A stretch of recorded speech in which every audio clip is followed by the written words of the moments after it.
Une tête pleine, on est d'une poche pleine, la richesse, l'esprit dépasse la richesse matérielle. Seulement on vit dans une époque qui a mis en avant le superficiel. La culture, la littérature, c'est la clé qui ouvre toutes les portes de l'esprit. Y a plein d'auteurs du monde entier qui ont laissé plein de bons écrits. Un esprit cultivé est une forteresse imprenable. L'ignorance, elle est un chapeau de sable.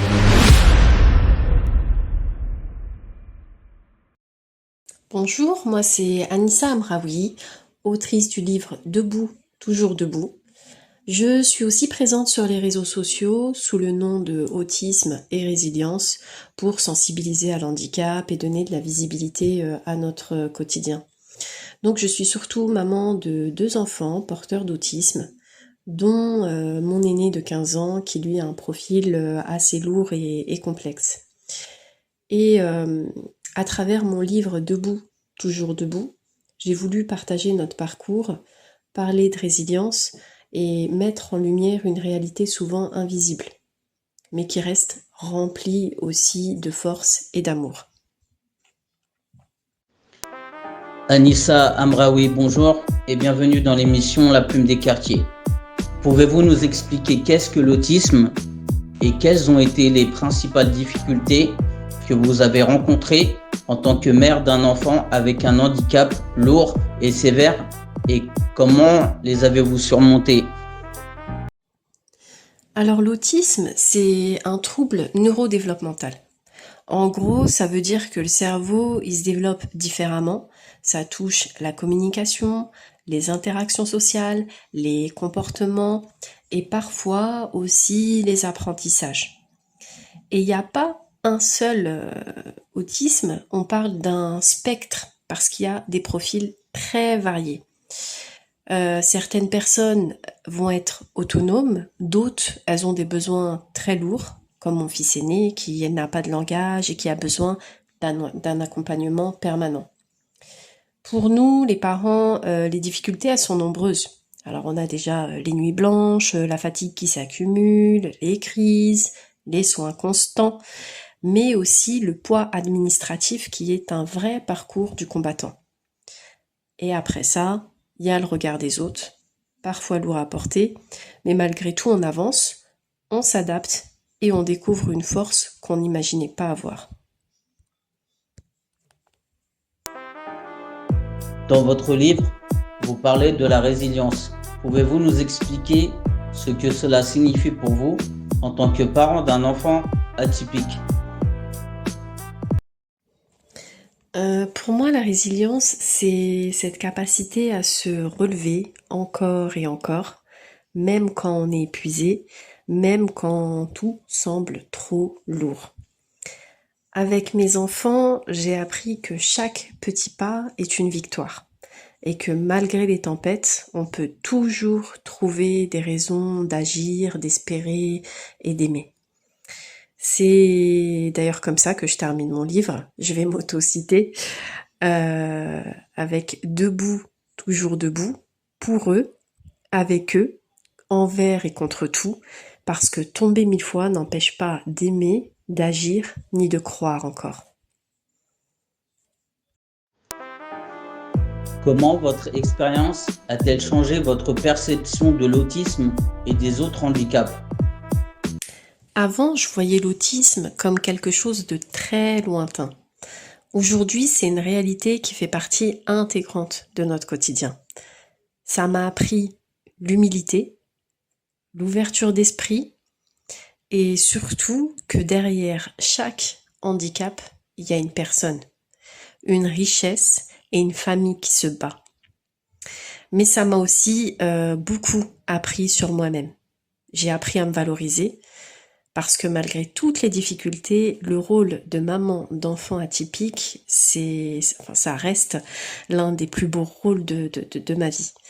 Mes enfants, ils ont une perception tellement pure de la vie et des petits bonheurs. Ça m'a appris à les saisir davantage, à savourer toutes ces petites choses du quotidien qu'on oublie trop souvent. Et finalement, ça m'a appris à être satisfaite de ce que j'ai. et à voir la richesse dans des moments que beaucoup considèrent comme banals. Quelles sont, selon vous, les idées reçues ou les stéréotypes les plus courants concernant les familles qui vivent avec un enfant en situation de handicap?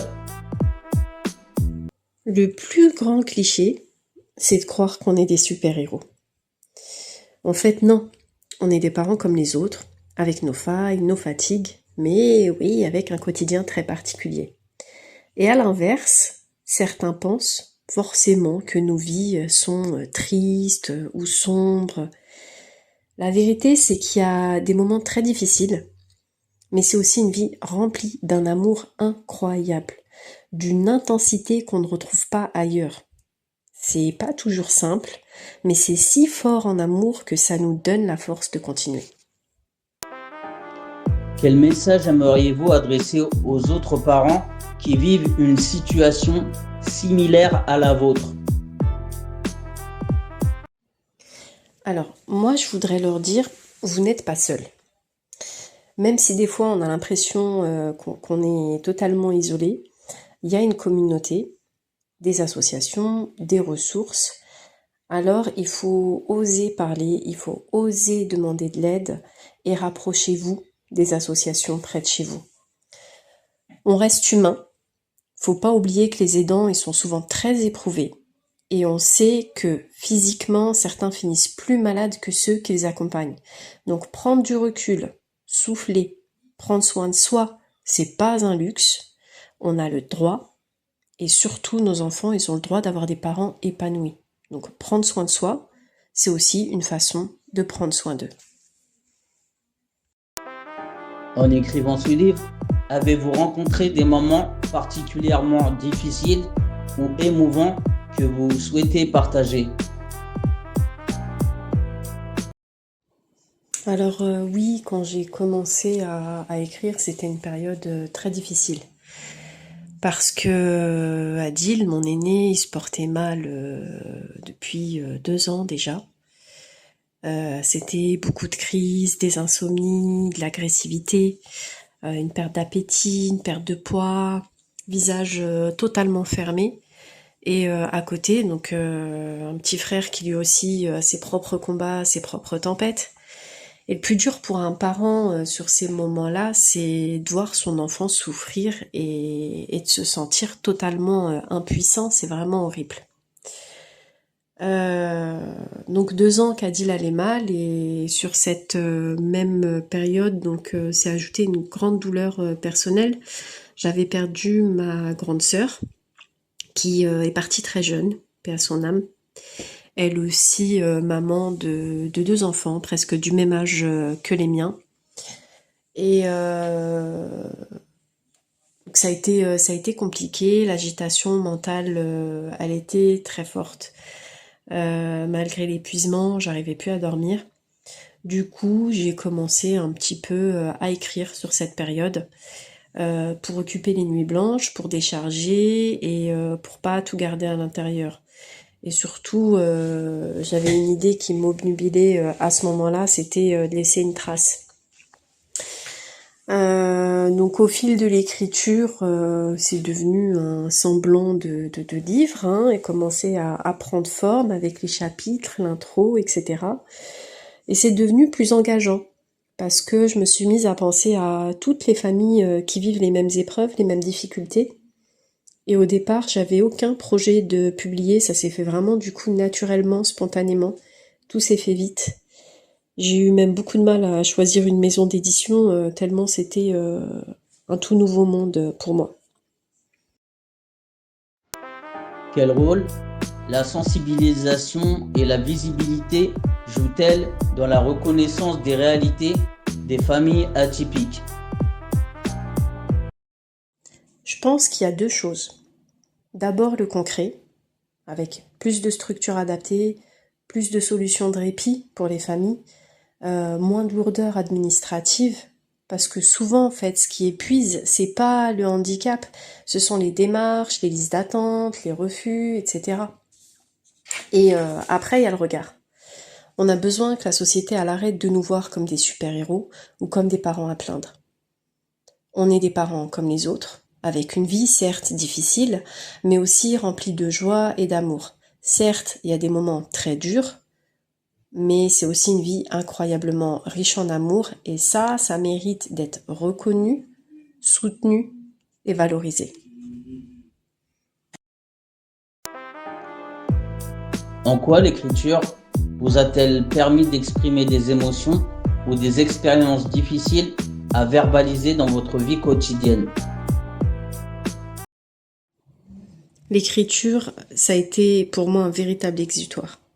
Mettre des mots sur nos mots, MAUX, ça m'a permis de déposer ce que je portais depuis longtemps et de faire la paix avec moi-même. Parce que ce qui m'a profondément touchée, c'est quand j'ai partagé certains textes, j'ai des mamans qui m'ont écrit pour me dire « Waouh, merci !» parce que ça leur faisait du bien de voir qu'elles n'étaient pas seules. Et ça m'a beaucoup émue. Au final, écrire, ça m'a aidé à prendre du recul, à comprendre que mes ressentis, ils étaient légitimes et que ce que je vivais, d'autres le vivaient aussi. Ça allège le poids et ça crée du lien.